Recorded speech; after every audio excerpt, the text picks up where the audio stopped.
Baba, tunakushukuru sana kwa faragha hii ya Pasaka na kwa mambo makubwa ambayo umekuwa ukitenda katika maisha yetu tangu tulipoanza.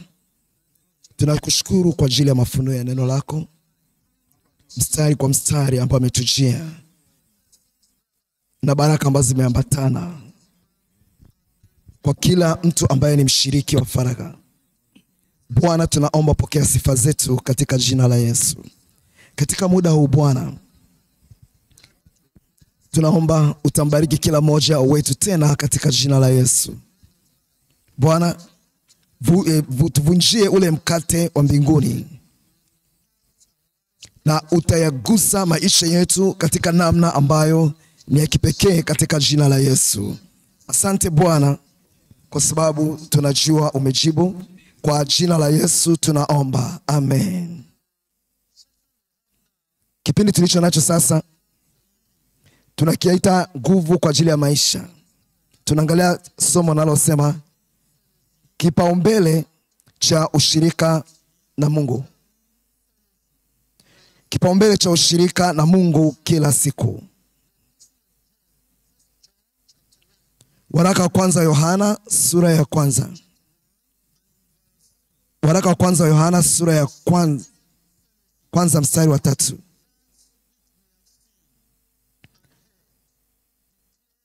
Mstari wa 3, hilo tuliloliona na kulisikia tuwahubiri na ninyi, ili nanyi pia mpate kushirikiana nasi, na ushirika wetu ni pamoja na Baba na pamoja na mwana wake Yesu Kristo. Utaona lile neno ushirika kama mara 2 hivi. Ule mstari wa 6, tukisema ya kwamba tutashirikiana naye, tena tukienenda gizani tutasema uongo, wala hatuifanyi iliyo kweli. Utaona neno lile tena ushirika. Mstari wa 7 anasema, bali tukienenda nuruni kama yeye alivyo katika nuru, tuwashirikiana sisi kwa sisi, na damu yake Yesu mwana wake yatusafisha dhambi yote. Unapoangalia neno hilo ushirika,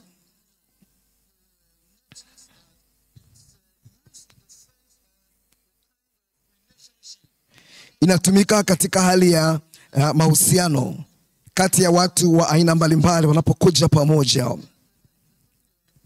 Anasema tukisema, anazungumza juu ya sisi watoto wa Mungu, lakini pia anazungumza juu ya upande mwingine, habari za Yesu na habari za Mungu, ya kwamba tunahitaji kuwa na ushirika.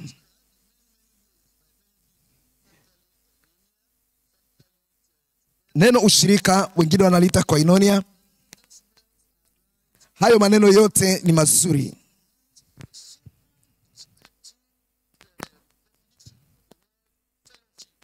Napenda kutumia maana rahisi ya neno ushirika, kiasi kwamba kila mtu anaweza kuelewa. Hebu angalia hilo neno. Uligawanya mara 2. Katika lugha ya Kiingereza ushirika ni fellowship, lakini hapa tunaligawa mara 2. Kuna kuwa na fellow, na lingine ni ship, ushirika.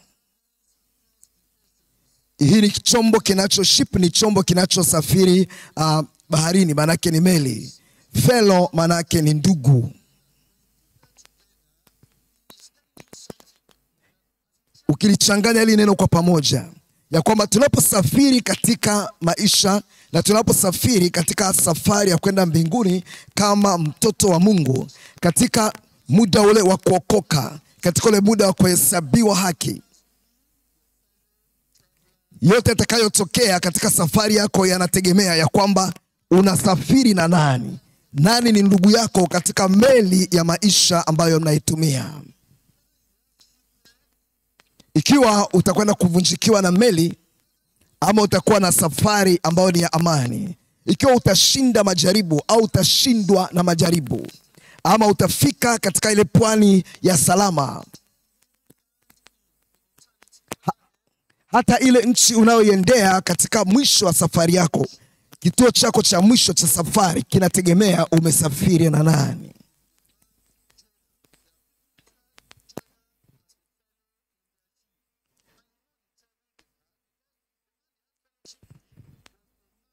Kuna watu ambao walikuwa na Yona katika safari yao ya duniani, na hiyo ikaleta madhara makubwa sana. Unakumbuka jinsi ambavyo ni kana kwamba chombo chao kilikaribia kuzama, kwa sababu waliosafiri pamoja, ndugu yao katika meli ya maisha alikuwa ni Yona. Lakini kwa upande mwingine kuna watu ambao walikuwa nasafiri, wanafunzi wa Yesu Kristo walikuwa nasafiri, na hatimaye Bwana alikuwepo katikati ya ile meli, alikuwepo kwenye ile meli, amelala kwenye shetri. Hatari ilipowakuta wakamwamsha, akasema, Bwana mkubwa, si kitu kwako kwamba sisi tunaangamia. Akaamka na akakemea ile dhoruba, kukawa na shwari kuu. Unaposafiri katika maisha, nataka nikuulize swali. Nani ndugu katika chombo cha maisha yako, chombo cha safari yako ya maisha? Uliye naye katika chombo cha safari yako inasema wazi.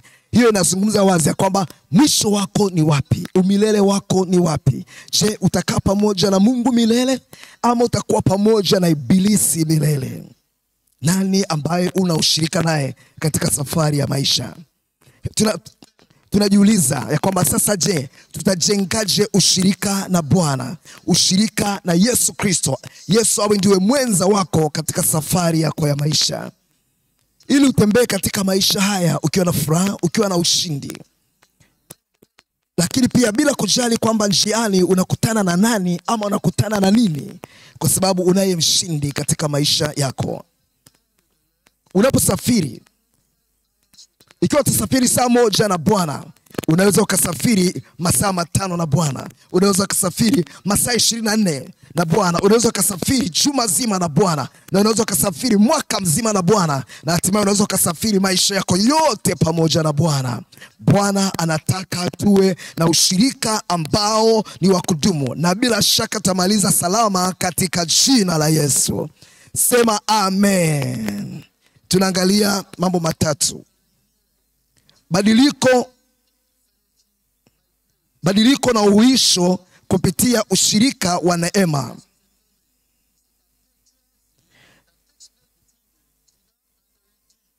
Na tunapozungumza kuhusu ushirika na ili badiliko na uhuisho, ni kitu cha kudumu kati ya mkombozi na mkombolewa.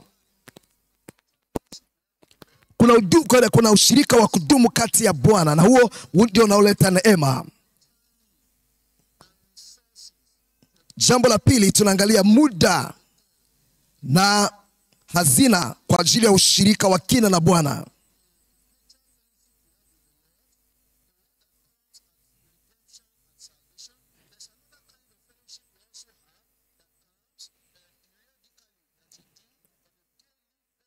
Pamoja na ule ushirika ambao tunakuwa nao baada ya kuwa tumeokoka, tunakuwa na Kristo katika maisha yetu, kuna aina nyingine ya ushirika ambao tunakuwa nao na Bwana kila siku ya maisha yetu. Na jambo la tatu,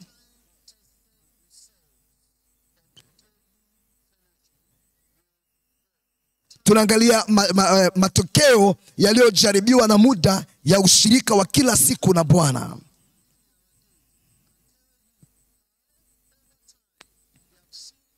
Wapendwa katika Biblia, na hata wapendwa baada ya nyakati za Biblia, wanaweza wakaeleza jinsi ambavyo wamenufaika na ule ushirika wa kila siku na Bwana. Hiyo iliwawezesha kuweza kukabiliana na kila jaribu na kila mtihani katika maisha yao.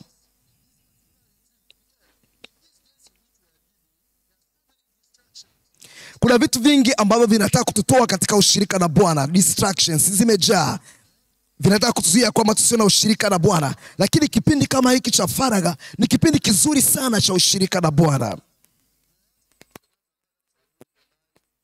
Bwana hata ruhusiwe vizuizi katika maisha yako tena katika jina la Yesu. Jambo la kwanza, tunaangalia badiliko na kuhuishwa kupitia ushirika wa kimungu, kupitia ushirika wa kimungu wa kineema.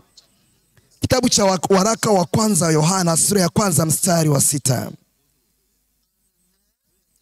Tukisema kwamba tutashirikiana naye tena tukienenda gizani, tutasema uongo, wala hatuifanyi iliyo kweli.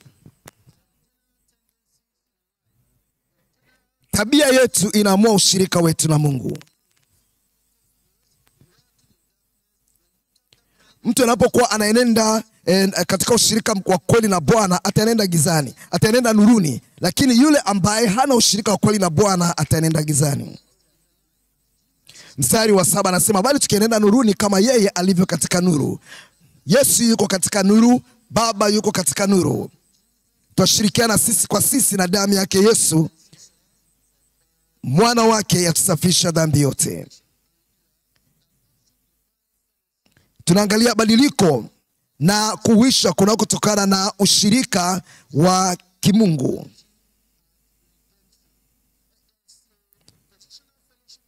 Tunaangalia ushirika katika ukombozi, ushirika baada ya ukombozi. Unapokuwa umeokoka, unabadilisha makazi, unatoka kwenye familia ya shetani unakuja kwenye familia ya Mungu. Katika wakati wa kukombolewa, unaingia katika ushirika rasmi na Bwana.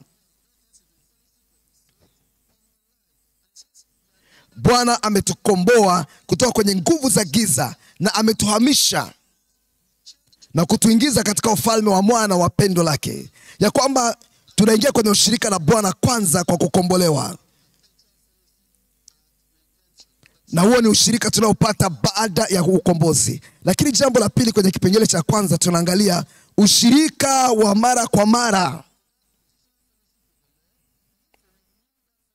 Baada ya kuwa umeingia katika ushirika rasmi na Bwana katika ukombozi, unapaswa kuhuisha ule ushirika kila siku.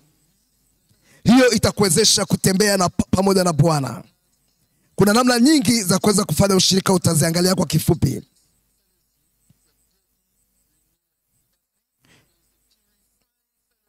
Jambo la tatu, angalia ushirika usafishao wenye mafunuo ya kimungu. Ushirika tunaokuwa nao na Mungu ni ushirika ambao unatusafisha mbali na dhambi zote, kama ambavyo tumeona katika mstari wa 7. Na huu unatupa pia mafunuo ya kimungu.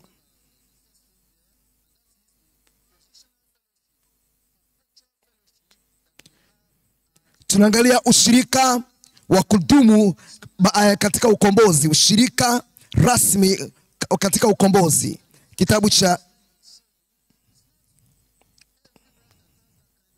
sio kila mtu anaweza kuwa na ushirika na Mungu.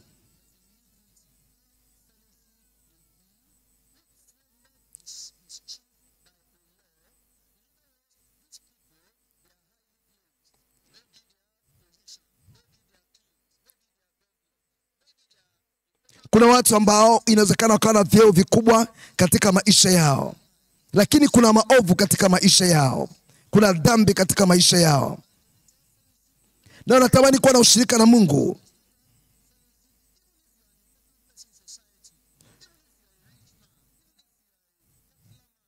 Hata kama ni mtu ambaye ni maarufu katika jamii, chochote ulichokuwa nacho katika dunia, kama una dhambi katika maisha yako, ushirika na Mungu haujawahi kuanza katika maisha yako. Unapojua ushirika huo hauna, unapaswa kutubu na kuweza kurejea katika ushirika.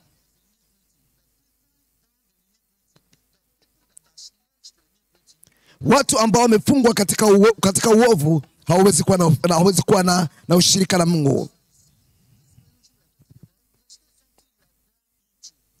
Ushirika na Mungu sio kitu ambacho unazaliwa nacho. Sio kama unakipata kwa sababu na kwenda kanisa fulani. Huo sio ushirika unaoonekana. Huu ni ushirika wa kiroho. Unasikia injili, unageuka na kuweza kuachana na dhambi zako.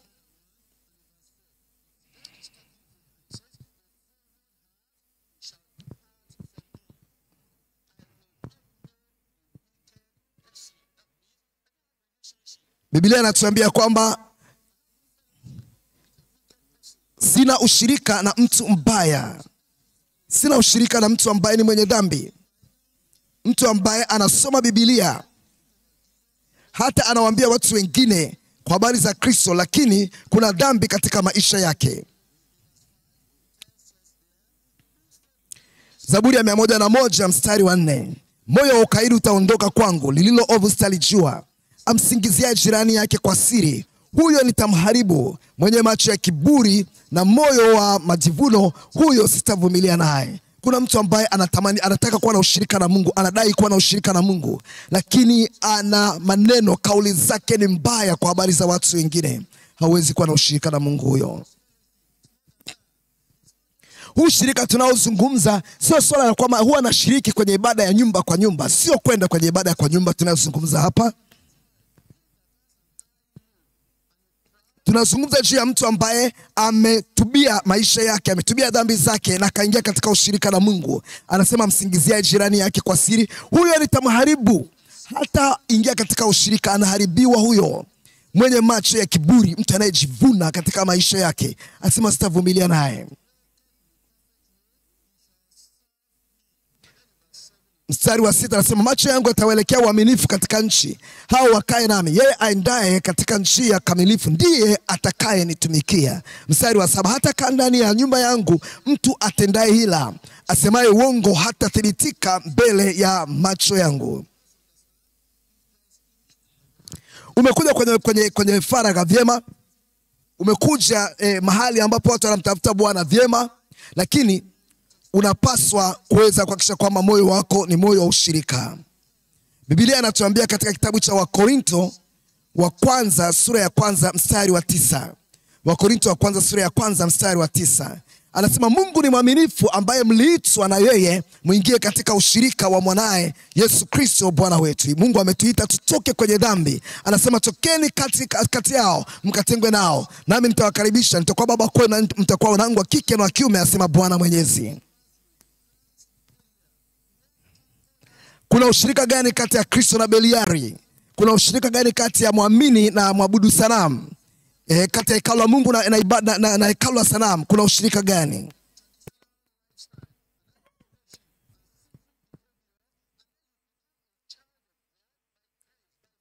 Unapokuwa umetubia hayo, unakuwa ni mtoto wa Mungu kwa njia ya neema. Hapo ndipo ushirika unapoanza. Hapo ndipo mwanzo wa mambo yote ya ushirika unapoanzia. Mungu ni mwaminifu, ambaye mliitwa na yeye muingie katika ushirika wa mwanawe Yesu Kristo Bwana wetu. Je, ulishai kuitika ule wito wa Bwana? Lini uliitwa? Ni lini uliitika wito huo? Lini ambapo ulitoka katika nchi ya Misri? Lini ulitoka katika njia ya giza ya maisha? Uliitwa lini? Ilitokea lini? Kama unakumbuka na unajua kabisa nimekutana na Bwana, na kama sivyo unaweza kaanza leo. Lakini kama una ushuhuda kwamba umeshakutana na Bwana, unaweza kaanza ushirika na Bwana kuanzia hapo. Bwana amekuita kwa Roho Mtakatifu akwambia tubu, geuka, acha dhambi hiyo ya uongo katika maisha yako. Umekuwa ni mtu wa kupigana, acha kupigana. Wewe ni mvuta sigara, wewe ni mtu ambaye unaabudu sanamu, geuka, acha hiyo njia ya dhambi. Unapogeuka na kuziacha dhambi zako na kumpokea Kristo kama Bwana na Mwokozi wa maisha yako, hapo unaanza ushirika na Bwana. Jambo la pili, baada ya kuwa umeshakombolewa sasa, lazima uwe na ushirika wa mara kwa mara kwa ajili ya kuhuishwa kila siku. Hilo ndilo jambo la pili, ushirika wa mara kwa mara kwa ajili ya kuhuishwa kila siku.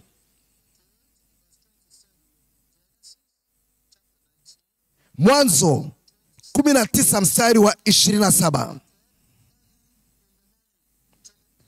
19:27 anasema Ibrahim akatoka asubuhi kwenda mahali aliposimama mbele za Bwana. Ibrahim alikuwa na ushirika na Mungu.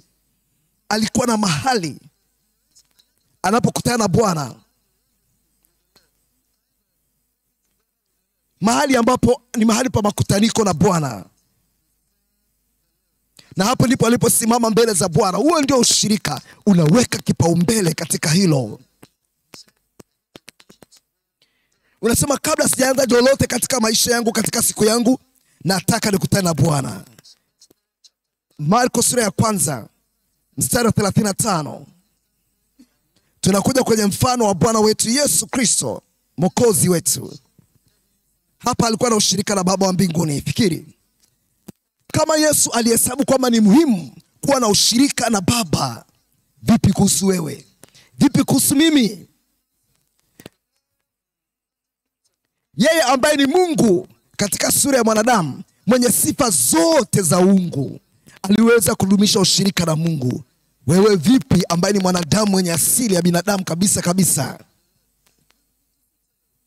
Kama huwezi kuwa na ushirika na Mungu, utashindwa, utapigwa katika vita vya maisha. Mstari 35, angalia alichosema: hata alfajiri na mapema sana akaondoka, akatoka, akaenda zake mahali pasipokuwa na watu, akaomba huko. Huo ndio ushirika na Baba wa mbinguni, na Yesu aliweka kipaumbele katika hilo. Pengine kabla ya kukutana na mtu awaye yote, pengine kabla ya kufanya jambo lolote katika maisha au katika siku, alianza na Bwana. Si ajabu Yesu alikuwa na nguvu, alikuwa na upya katika huduma yake kila siku. Isaya sura ya 40 mstari wa 31 anasema, bali wao wamngojeao Bwana watapata nguvu mpya. Unapokutana na Bwana kila siku, unahuishwa kila siku. Jambo la tatu, naangalia ushirika usafishao na mafunuo ya kimungu. Ushirika usafishao na mafunuo ya kimungu. Ule ushirika na Mungu una namna ya kutusafisha juu ya maisha yetu. Waraka wa kwanza wa Yohana sura ya 1 mstari wa 7 anasema, bali tukienenda nuruni kama yeye alivyo katika nuru, twashirikiana sisi kwa sisi. Hazungumzi juu ya ushirika kati ya mimi na wewe, anazungumza habari ya ushirika kati yangu mimi na Baba wa mbinguni, kati yetu sisi na Baba wa mbinguni. Tunakuwa na ushirika na Baba. Bali tukienenda nuruni kama yalivyo katika nuru, tutashirikiana sisi kwa sisi, sisi na Mungu wetu, na damu yake Yesu mwana wake yatusafisha dhambi yetu, dhambi yote. Na hili ni jambo linaloendelea, jambo endelevu, tunaendelea kusafishwa.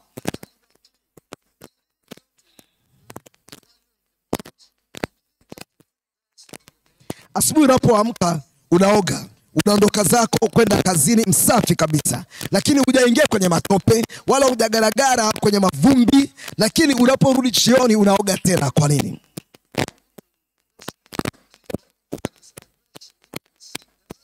Na unapooga unashangaa uchafu unatoka. Unajifuta, umeshaoga, umetakata, unajifuta na taulo, na taulo nalo linachafuka pia. Hebu najiuliza kwamba uchafu umetoka wapi? Uchafu hata baada ya kuoga uchafu umetoka wapi? Tunapoingiliana na dunia, tunapofanya mambo yetu katika dunia, kuna namna ya uchafu ambao hata bila kupenda unagandamana na maisha yetu, unapita katika fahamu zetu, unapita katika nia zetu.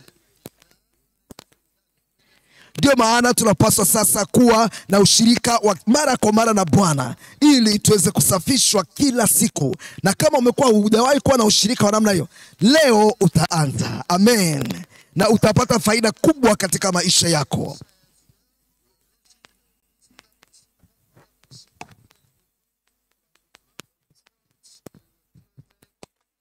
Pengine umekuwa ni mtoro wa chumba chako cha ndani kwa sababu una shughuli nyingi sana. Ukiamka kuna hili la kufanya, kuna hili la kufanya, kuna hili la kufanya. Umeamka mapema, umechelewa kulala, unakuwa ni mtoro wa chumba chako cha ndani. Bwana anakuita urejee kwenye ushirika.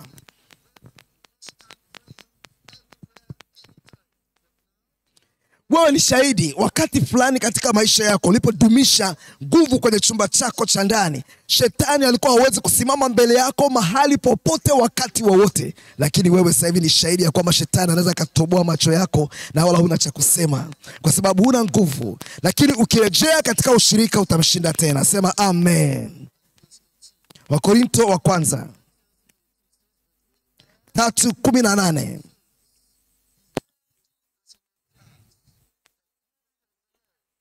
3:18. Wakorinto wa pili 3:18. Wakorinto wa pili sura ya 3 mstari wa 18. Anasema, lakini sisi sote kwa uso usiotiwa utaji, tukirudisha utukufu wa Bwana kama katika kioo, tunabadilishwa. Huo ndio ushirika. Tufanane na mfano huo huo, toka utukufu hata utukufu, kama vile kwa utukufu tokao kwa Bwana aliye Roho. Hayo ndio mafunuo. Zaburi anasema neno hili nimelitaka kwa Bwana, nalo ndilo nitakalo litafuta, nikae nyumbani mwa Bwana siku zote za maisha yangu, ni utazame uzuri wa Bwana na kutafakari hekaluni mwake. Ya kwamba unapomtazama Kristo mara kwa mara utafanana naye, na mkwambia utafanana na Kristo katika jina la Yesu. Sasa tunaangalia muda, jambo la pili, muda na hazina kwa ajili ya ushirika wa kina na Bwana. Kuna mambo mengi ya kuelewa hapa.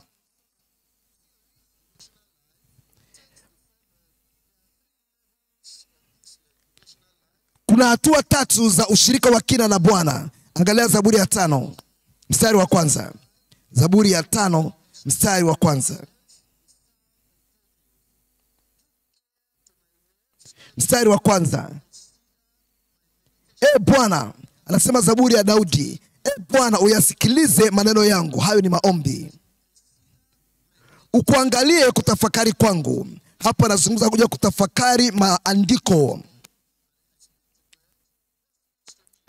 Nazungumza na Bwana na Bwana anasema nami.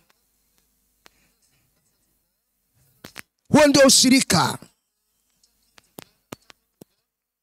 Ushirika sio kule kuzungumza na Mungu tu, unasema tu mbele za Bwana. Hapana. Ni mtu ambaye unasikiliza, unamwambia Bwana lakini pia unasikiliza. Anasema uisikie sauti ya kilio changu, mfalme wangu na Mungu wangu, kwa maana wewe ndiwe ni kuombaye. Hapo unaelewa kwamba kuna maombi. Unapokuwa na ushirika na Mungu kuna kuomba. Mstari wa 3 anasema, Bwana, asubuhi utaisikia sauti yangu. Umeshasikia hili neno asubuhi mara ngapi sasa?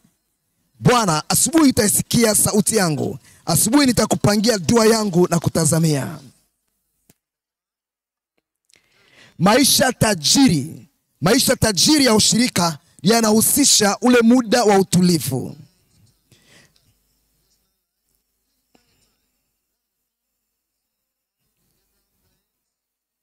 Utaona kwamba asubuhi mapema Abraham alikwenda mahali pasipokuwa na watu akaomba. Asubuhi mapema Yesu alikwenda mahali ambapo hapana watu na akaomba huko. Ilikuwa ni asubuhi. Na Daudi anasema ya kwamba Bwana, asubuhi utaisikia sauti yangu. Kiwango cha pili cha ushirika wa kina na Bwana ni ushirika wa muda mrefu zaidi.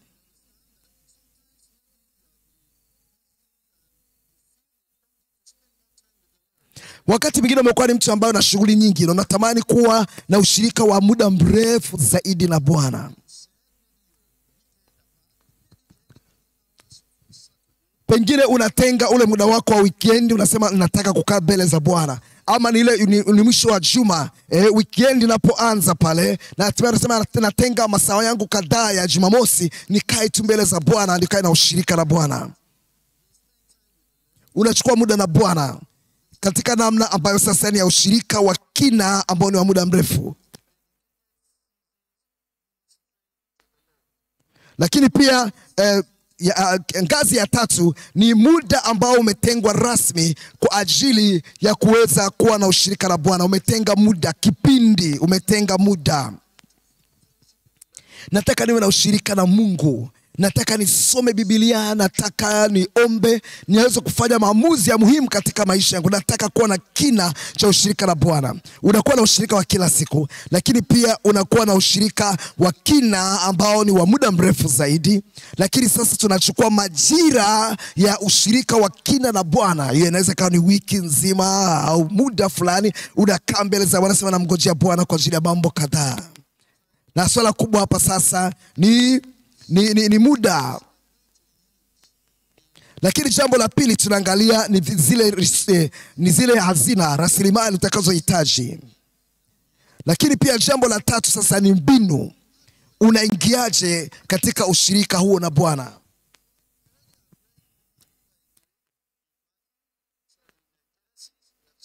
Tumeshasoma tayari katika Mwanzo habari ya Abraham, katika Marko 1:35 habari za Yesu, na tumeona mtunga zaburi katika ile zaburi ya kwanza, zaburi ya 5 mstari wa kwanza mpaka wa 3. Tuangalie zaburi ya 63 mstari wa kwanza. Zaburi ya 63 mstari wa kwanza. Anasema, Mungu, Mungu wangu, nitakutafuta mapema, nafsi yangu inakuonea kiu.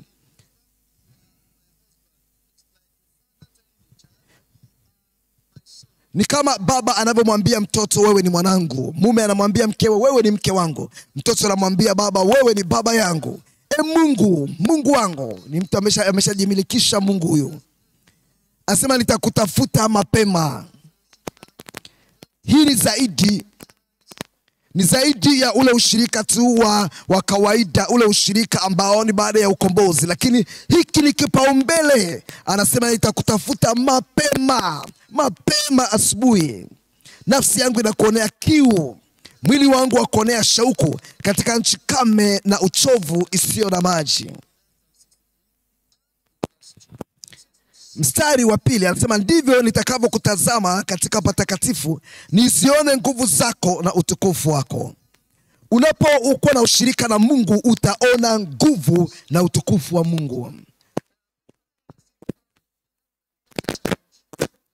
Wanapokuja kanisani kuna watu ambao daima wanakutana na nguvu za Mungu katika maisha yao. Na unakuta kwamba kuna wengine mahali pekee pa kukutana na Bwana ni kanisani tu, hawana historia ya kukutana na Bwana.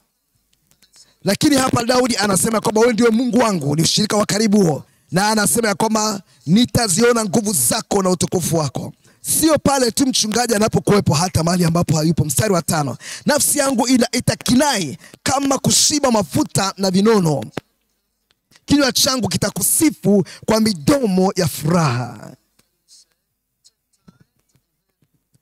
Ndio sababu mwimbaji akatupa wimbo ule, akasema ya kwamba tafuta daima utakatifu.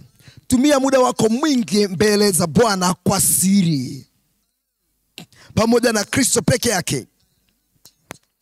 Kwa kumtazama Yesu utafanana naye, utamfanana. Chukua muda kuweza kuwa ni mtakatifu. Sema na Bwana. Dunia inakimbia, dunia inapiga mbio. Ndio maana watu wengi hawapati muda wa ushirika na Mungu. Kila mtu anakimbia kutimiza malengo haya na yale. Lakini mtunga wimbo anasema, chukua muda. Chukua muda. Tafuta. Ili kuwa na ushirika na Mungu unahitaji muda. Wakati dunia inapokimbia, unapaswa kupunguza mwendo upate nafasi na Bwana.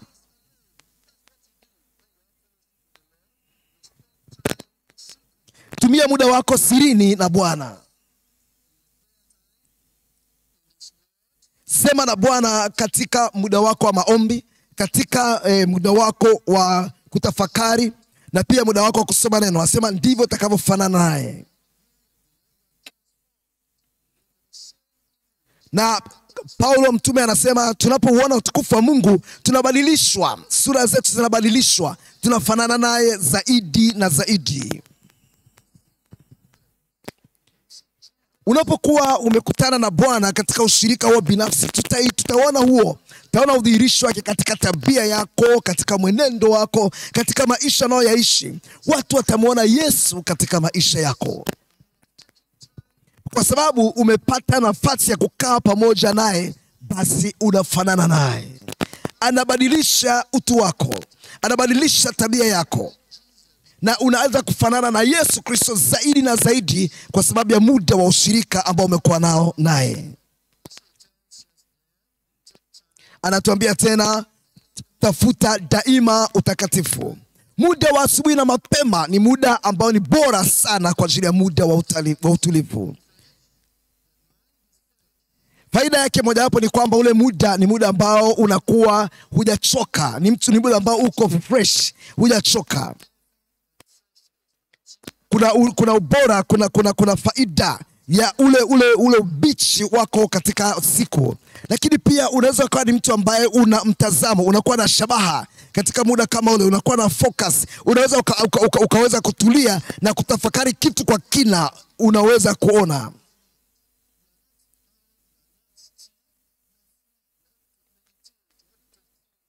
Lakini huo ndio muda ambao uko huru. Ni muda ambao unaweza ukasoma, ni muda ambao unaweza ukatafakari, na kila ni muda ambao unaweza ukakusanya vitu vya muhimu na kuviweka katika akili yako, ule muda wa asubuhi na mapema. Kwa hiyo muda bora zaidi unaopendekezwa, muda wa utulivu, ni muda wa asubuhi na mapema.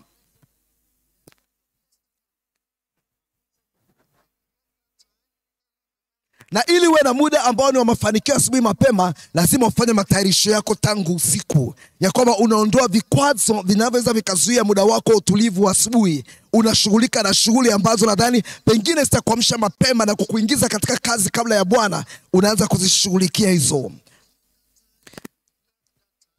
na kisha kwamba ule muda unaujengea wigo, ya kwamba hakuna kitu cha kuingilia ule muda wako na Bwana wa alfajiri na mapema.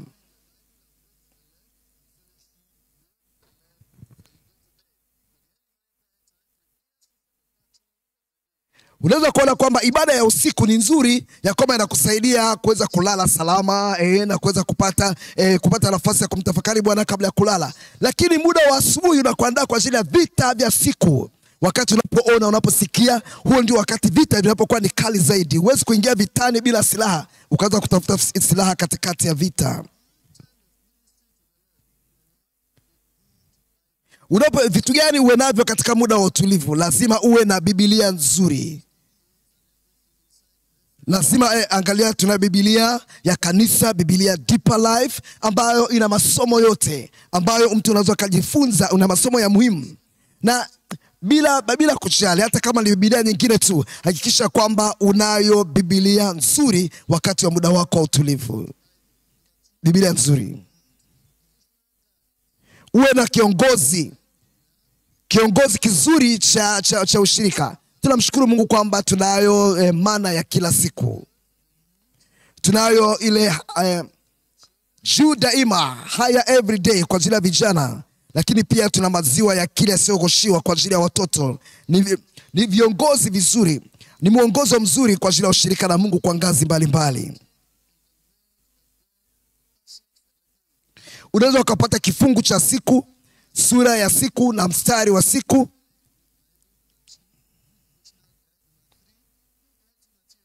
Lakini pia uwe na chombo, uwe na kitabu, notebook, uwe na mahali pa kuandika yale ambayo umejifunza katika siku hiyo.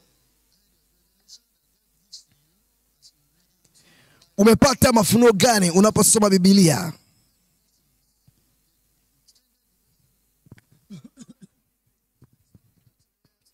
Unapokwenda kwenye ule ushirika sasa ambao ni wa kina na wa muda mrefu, pata masomo mbalimbali. Pata vitabu mbalimbali ambavyo unaweza ukasoma na kutafakari kwa karibu.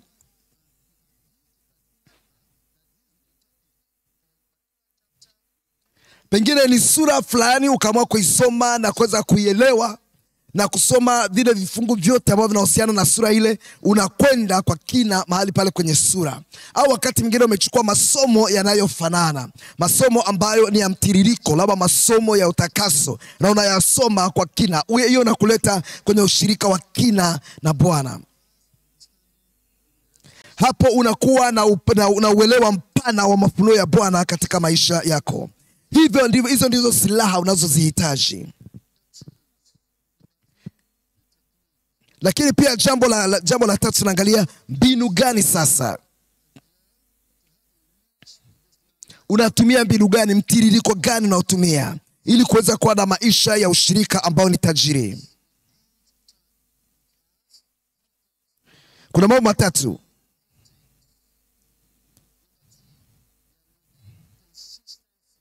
Lazima kuwe na yaliyomo, lakini pia kuwe na uthabiti.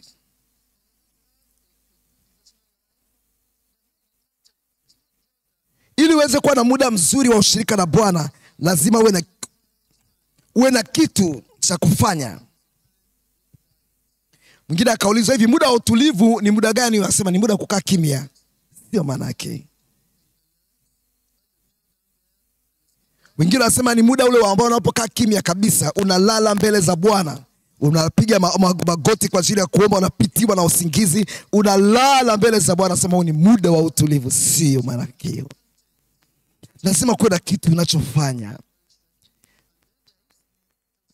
Lakini pia lazima kuwe na uthabiti, unadumisha.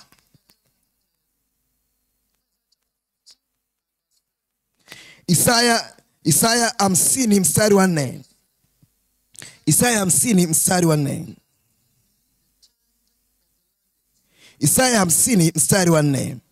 Anasema, Bwana Mungu amenipa ulimi wa hao wafundishwao, nipate kujua jinsi ya kumtegemeza kwa maneno yeye aliyechoka. Huniamsha asubuhi baada ya asubuhi, huniamsha sikio langu lipate kusikia kama watu wafundishwao. Ya kwamba Bwana haniamshi tu mwili wangu hapa hatimaye na kwenda mahali pa maombi au mahali pa muda wa utulivu, lakini pia anaamsha sikio langu la kimwili, sikio langu la kiroho. Hili sio jambo la kufanya mara moja kwa wiki au mara moja nikipata kamuda, hapana.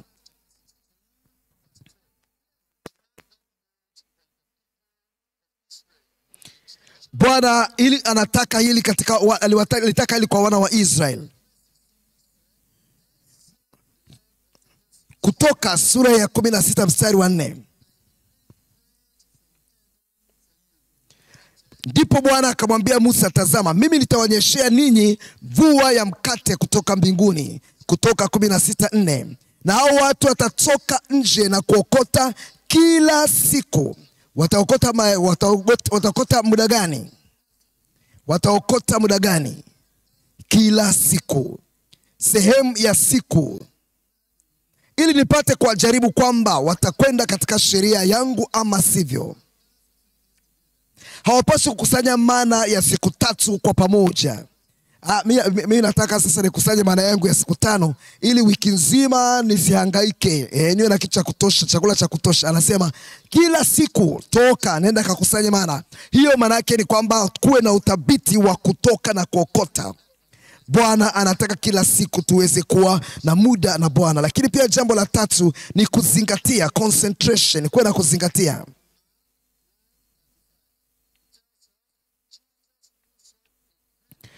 Marko sura ya 1 mstari 35. Biblia inatuambia hata asubuhi na mapema sana Yesu akatoka akaenda zake mahali pasipokuwa na watu, akaomba huko. Kwa hiyo unapaswa kwa na mahali ambapo ni pa utulivu vya kutosha, mahali ambapo hakuna usumbufu kwa kiwango kikubwa. Anasema hata alfajiri mapema sana akaondoka, akatoka akaenda zake mahali pasipokuwa na watu, akaomba huko.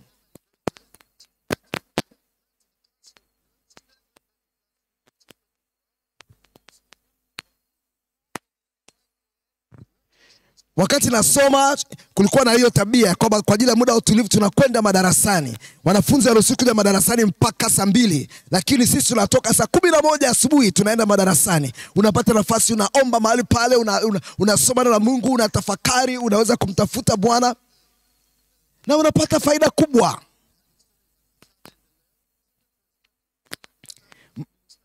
Mtu mmoja akawa anazungumza habari ya baba yetu katika Bwana.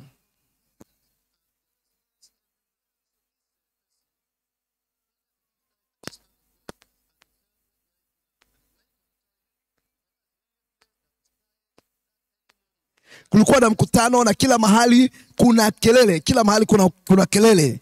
Wanasema alionekana mtumishi wa Bwana akaamua kutumia sehemu ya maliwato pale, akafanya muda wake wa utulivu. Watu wana kelele kila mahali, kila mtu anaongea kila mahali. Ameenda katika maliwato wakati ambapo watu wengi hawaendi mahali pale katika masaa yale, akapata muda mzuri na Bwana. Haijalishi upo katika mazingira gani, unaweza kuwa na muda wa utulivu pamoja na Bwana. Kanuni yetu ni kwamba bila Biblia hakuna kifungua kinywa. No Bible, no breakfast. Lakini pia kanuni nyingine ni kwamba kama hakuna maandiko, hakuna kulala usiku. No scripture, no sleep.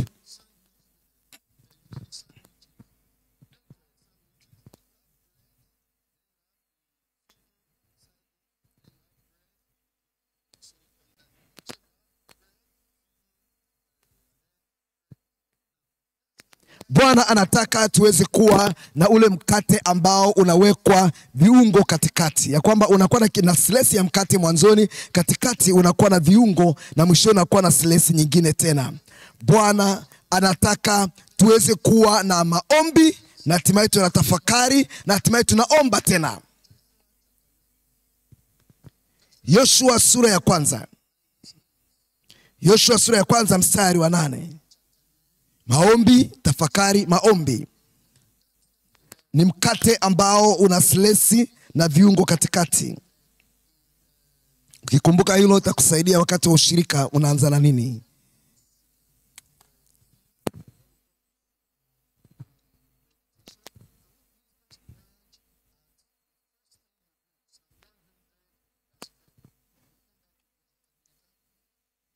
Tutakuja kwenye Yoshua baadaye. Hebu angalia Zaburi ya 100 mstari wa 4.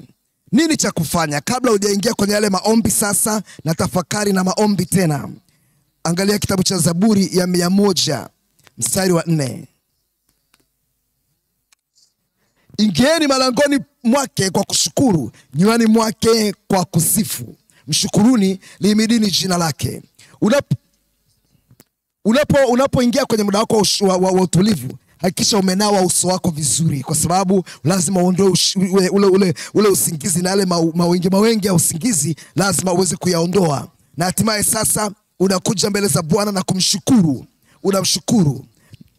Zaburi ya 119. Zaburi ya 119.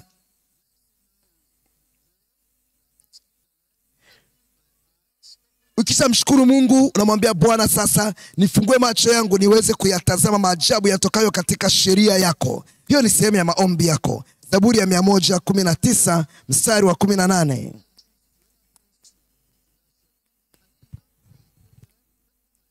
Unamwambia Bwana, unifungue macho yangu niyatazame maajabu yatokayo katika sheria yako. Unaenda kwenye hatua ya pili. Baada ya kuwa umeshafungua kwa maombi, umemshukuru Mungu, sasa unajaza kile cha katikati, kile kiungo muhimu cha katikati. Unaanza kutafakari. Kitabu cha Yoshua sasa, ile sura ya kwanza mstari wa 8. Yoshua 1 mstari wa 8. Anasema, kitabu hiki cha Torati kisiondoke kinywani mwako, bali yatafakari maneno yake mchana na usiku, upate kuangalia. Tafakari maana yake ni nini? Kwanza unasoma. Pengine kuna kifungu ambacho kimechaguliwa kwa ajili yako kwenye kitabu chako cha ibada ya binafsi. Pengine ni mstari kwa mstari. Unasoma kile kifungu, alafu unaanza kuangalia vitu, masomo ya kina yaliyopo kwenye kile kifungu. Kifungu kinasema nini? Unajiuliza maswali. Huyu kifungu kinazungumza juu ya nani? Je, Bwana anasema nini kwangu mimi kupitia kifungu hiki? Napaswa kufanya nini naposoma kifungu hiki?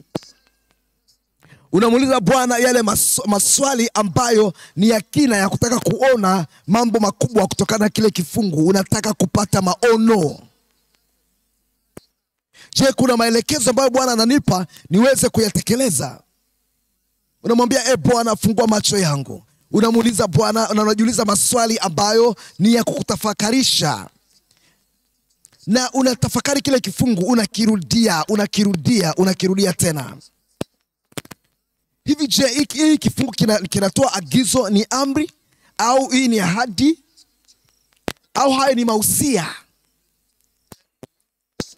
Kitabu hiki cha Torati kisiondoke kinywani mwako, bali yatafakari maneno yake mchana na usiku, upate kuangalia kutenda sawasawa na maneno yote yaliyoandikwa humo, maana ndipo utakapoifanikisha njia yako, kisha ndipo utakapostawi sana. Nasema utastawi sana kwa jina la Yesu. Zaburi ya kwanza mstari wa 2. Bali sheria yake ndio impendezayo, na sheria yake uitafakari mchana na usiku. Bali sheria ya Bwana ndio impendezayo, na sheria yake uitafakari mchana na usiku. Unasoma na unatafakari. Unarudia ile mistari na kutafakari na kujiuliza maswali. Hapa kutokana na mstari nifanye nini? Sasa unapokuwa na kitabu chako sasa ambacho ni notebook yako, baada ya kuwa umeshasoma, umetafakari na umeshapata mafunuo, ukaona kwamba Bwana anasema nini na wewe katika muda ule. Baada ya kufanya hilo, sasa unaweza unaandika kile kitu ambacho Bwana amesema na wewe. Kumbuka kwamba kanuni yetu ni kwamba tuna ule mkate ambao tunasema ni sandwich. Unaanza na slice, unakuwa na kiungo, hatimaye unakuwa na slice mwishoni. Pengine ni yai katikati au kitu kama hicho. Umeshaomba, umefungua kwa maombi, unatafakari sasa. Hayo ambayo umeshayatafakari sasa unayaombea katika maisha yako. Lakini zaidi ya hapo sasa unaweza kuomba kwa ajili ya kuombea watu wengine, unajiombea mahitaji yako mwenyewe, unaombea watu wengine, unamwombea mchungaji wako, unaombea mazingira na maeneo mbalimbali ambayo hayako sawa. Pengine kwenye kila ombi unachukua dakika kadhaa. Unasema kwa muda wangu sasa nitachukua maombi pengine na haja 5 au na haja 10 za kuweza kuombea.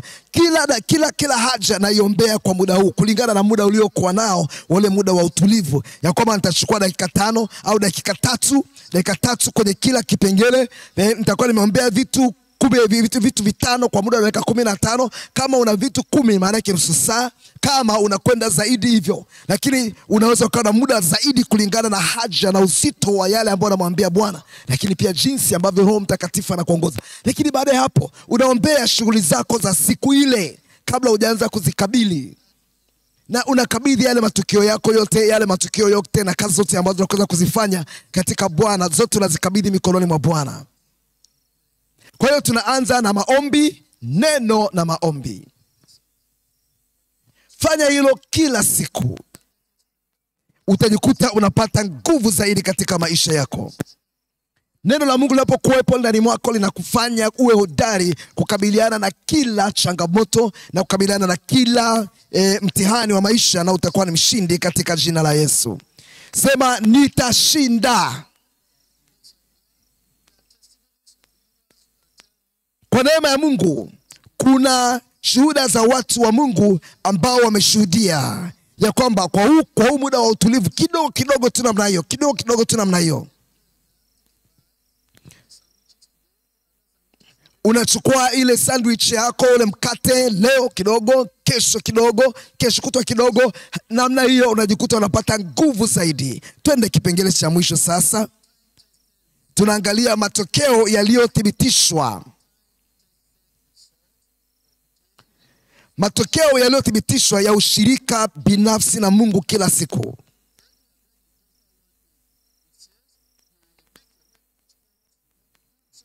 Hapa tumeshaona kwenye Yoshua sura ya 1 mstari wa 8 ya kwamba utakuwa na maisha ya mafanikio. Utakuwa na mafanikio. Anasema ya kwamba kisha ndipo utakapofanikisha njia yako, kisha ndipo utakapostawi sana.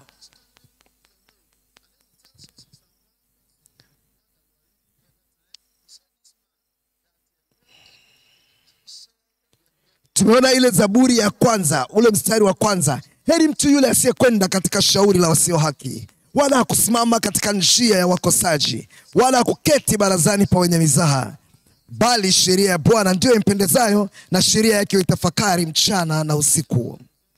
Matokeo yake ni nini? Mstari wa 3 anatuambia, naye atakuwa kama mti uliopandwa kando kando ya vijito vya maji. Utakuwa kama hivyo. Utakuwa kama hivyo. Amen. Naye atakuwa kama mti uliopandwa kando kando ya vijito vya maji, uzaao matunda yake kwa majira yake, wala jani lake halinyauki, na kila alitendalo litafanikiwa. Hautakuwa ni mtu ambaye sasa umechanua afu hatimaye unanyauka, umechanua unanyauka, umefanikiwa hatimaye unaishiwa tena. Hapana. Anasema jani lake halinyauki, na kila alitendalo litafanikiwa. Kwa hiyo utafanikiwa. Sema, na kila nilitendalo. Ninapomngojea Bwana, ninapokuwa na ushirika na Bwana, kila nitakalolitenda litafanikiwa. Utafanikiwa kwa jina la Yesu.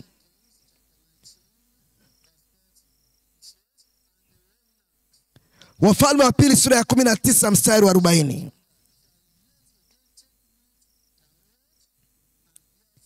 19 mstari wa 40.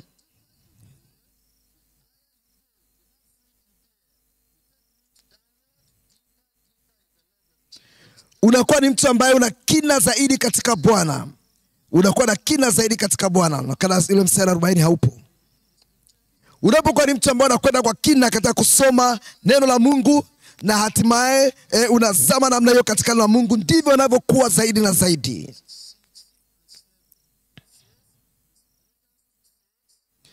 Wakolosai sura ya 2 mstari wa 6.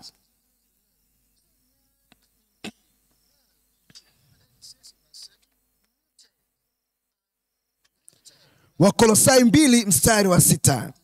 Anasema, basi kama mlivyompokea Kristo Yesu Bwana, enendeni vivyo hivyo katika yeye, wenye shina na wenye kujengwa katika yeye, mmefanywa imara kwa imani kama mlivyofundishwa, mkizidi kutoa shukrani.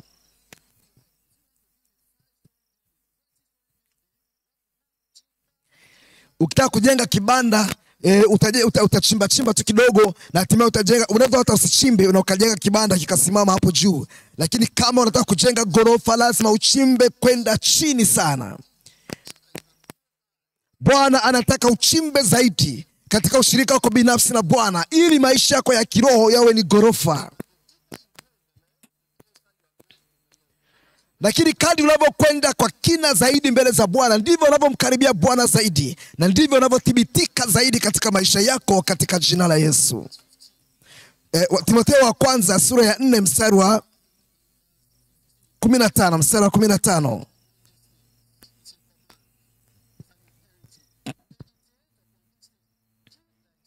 Mstari wa 15 anasema, uyatafakari hayo, ukae katika hayo, ili kuendelea kwako kuwe dhahiri kwa watu wote.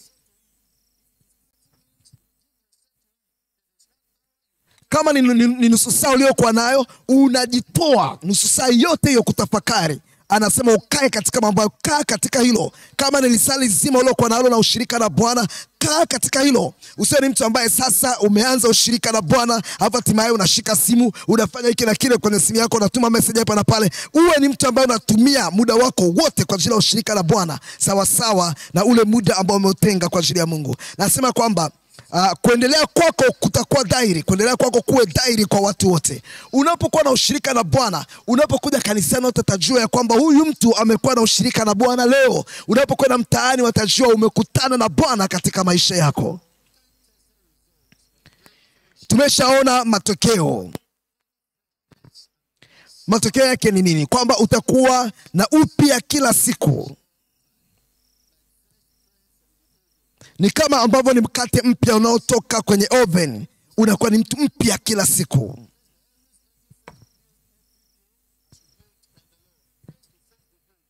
Lakini pia unapata neema ya kukabili siku.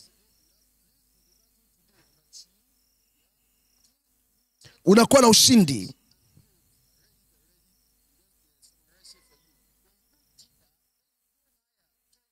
Unapata nguvu ya kwenda juu katika maisha yako ya kiroho. Hiyo inakufanya umkaribia Bwana zaidi. Kumbuka tunayemngojea ni Bwana. Unakuwa ni mtu ambaye una matunda, na unakuwa ni mtu ambaye ni mtaua. Kutakuwa na tunda la maisha matakatifu katika maisha yako. Kutakuwa na utaua, kwa sababu utafanana na Kristo zaidi na zaidi katika maisha yako.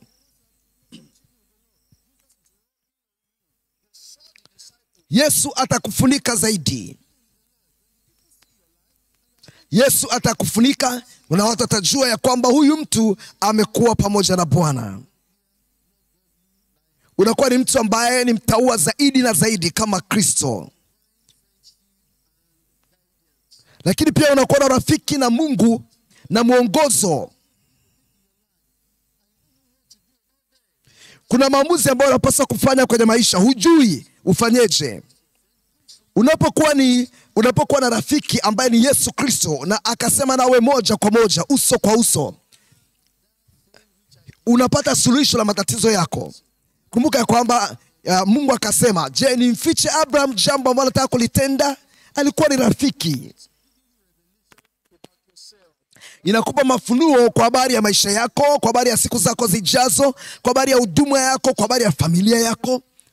Lakini pia inakupa namna ya mafunuo ya mambo yako ya kabili katika siku hiyo.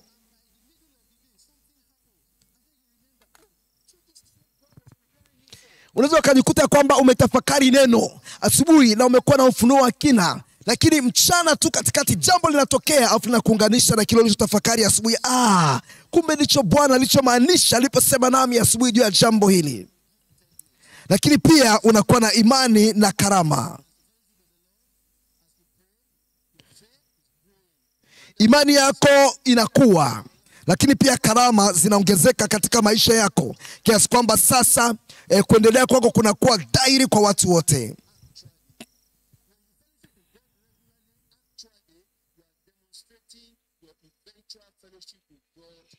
Lakini swala kubwa zaidi ni kwamba tunapokuwa na ushirika wa siku kwa siku na Bwana, hiyo ni ishara, huo ni udhihirisho ya kwamba utakuwa na ushirika wa milele pamoja na Bwana. Ni picha ya ushirika wa milele pamoja na Bwana mbinguni. Na unapaswa lazima udhihirishe hayo maandalizi unayokuwa nayo kwa ajili ya kukaa pamoja na Bwana milele. Kumbuka tulikoanzia. Waraka wa kwanza wa Yohana mstari wa 3.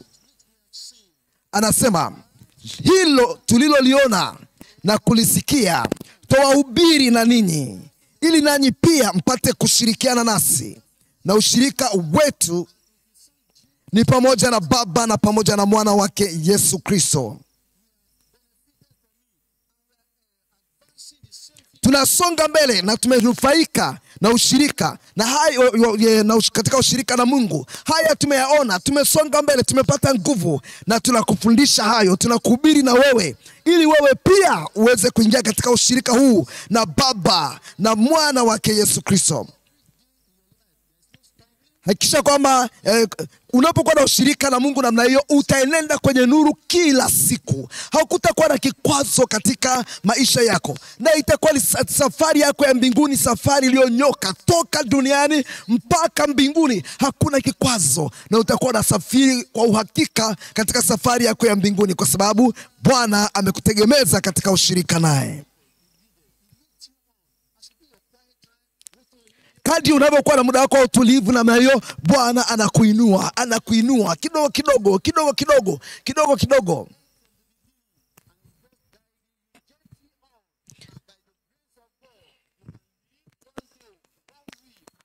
Na kwa neema yake atakuwezesha siku moja, wiki moja, juma moja, wiki moja, hatimaye mwezi moja, mwaka mmoja, miaka yote ya maisha yako atakuwezesha kutembea pamoja naye bila kujikwaa mahali popote. Ikiwa ulishatelekeza muda wako utulivu, utwae tena na uanze, na hatimaye utakuwa ni mtu ambaye ni hodari sana. Utamngojea Bwana na utapata nguvu mpya. Simama pale ulipo na umwambie Bwana kwamba ushirika wangu nawe ninakwenda kuuisha tena. Sitaanguka, sitapoteza muda. Sitakuwa ni mtu ambaye nina mauzauza wakati wa muda wa utulivu. Unasema mimi sina muda wa lisali zima la kuomba. Omba basi hata hiyo nusu saa. Tumia huo muda uliokuwa nao.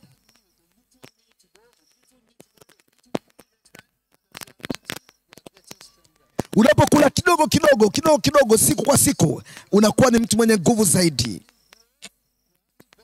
Unakuwa na neema, unakuwa na utaua, unakuwa na karama, na unaweza kushinda vita vilivyoko mbele yako. Kama umekuwa ni mtu wa kushindwa kwenye eneo hilo, mwambie Bwana samahani.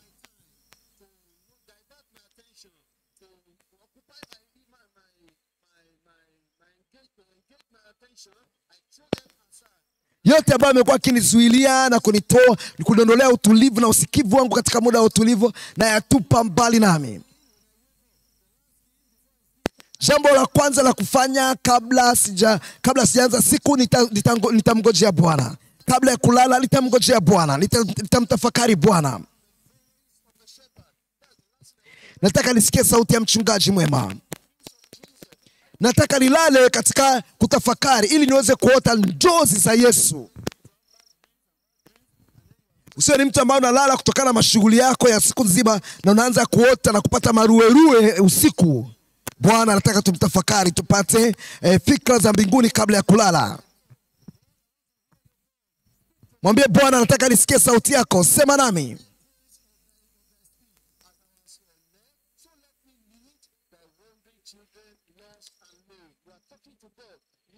Sema na Bwana, mwambie Bwana, najitoa kwako.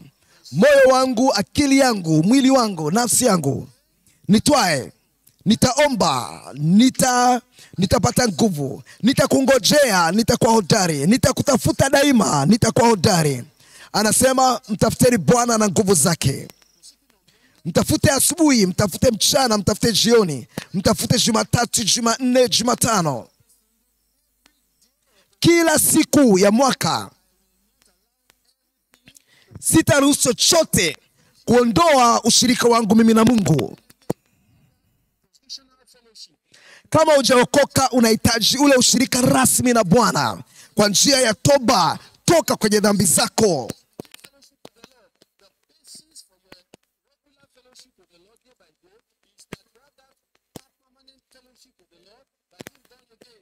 Msingi wa ushirika wako wa kila siku na Bwana ni ule ushirika wa ukombozi, ya kwamba umeshakombolewa, umempokea Kristo kwa Bwana na Mwokozi wa maisha yako, na ya kwamba yuko ndani mwako, unafanya kazi ya kuhuisha siku kwa siku. Unapotubia giza lote, dhambi zote katika maisha yako, Bwana atakupa mwanzo mpya, na utakuwa na ushirika unaostahili, ushirika stahiki mbele za Bwana. Sema na Bwana, hebu chukua muda na Bwana muda huu.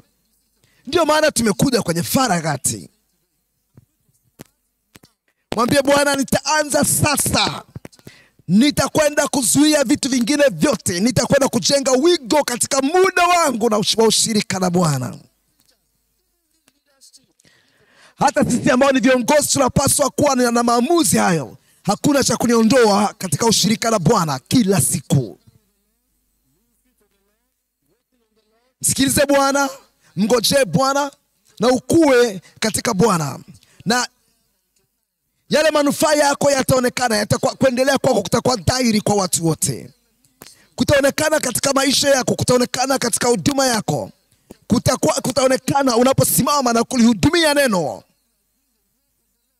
Kutaonekana unapotumika mbele za Bwana. Watu watatambua ya kwamba umekuwa pamoja na Bwana. Walipoona ujasiri wa Yohana na Petro, wakasema hakika hawa walikuwa pamoja na Bwana. Mwambie Bwana, nitaanza upya. Mwambie Bwana, nitaanza upya. Ndio, adui ameshachukua nafasi ya Mungu katika maisha yako. Na kuna vitu vingine ambavyo vimechukua nafasi ya Mungu katika maisha yako. Vifukuze mbali na maisha yako. Mwambie Bwana, nisaidie ninapoanza upya, nikakae katika ushirika wa kudumu nawe na ushirika wa faida.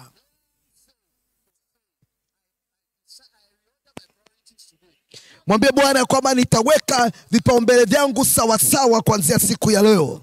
Nitakuwa na ushirika na Bwana. Nitakwenda kuhuisha nguvu zangu. Nitapanda juu kwa mbawa kama tai. Nitakwenda kwa miguu wala sitachoka. Nitakuwa hodari nikizaa matunda kila itwapo leo. Nitakwenda kwa kina na kwa kina zaidi kila siku ya maisha yangu. Nitakuwa na nguvu kama Kristo. Nitakuwa mwaminifu kama Kristo. Nitakuwa ni mtu mwenye uwezo kama Kristo. Nitakuwa ni mtu mwenye matunda kama Kristo. Mpaka nifike mbinguni na kutawala pamoja na Kristo nikifanana naye. Kwa jina la Yesu tunaomba. Hebu sema amen nzuri zaidi hapo. Baba yetu wa mbinguni, tunakushukuru kwa ajili ya muda huu ambao umetupa fursa na umezungumza nasi. Bwana, tunaomba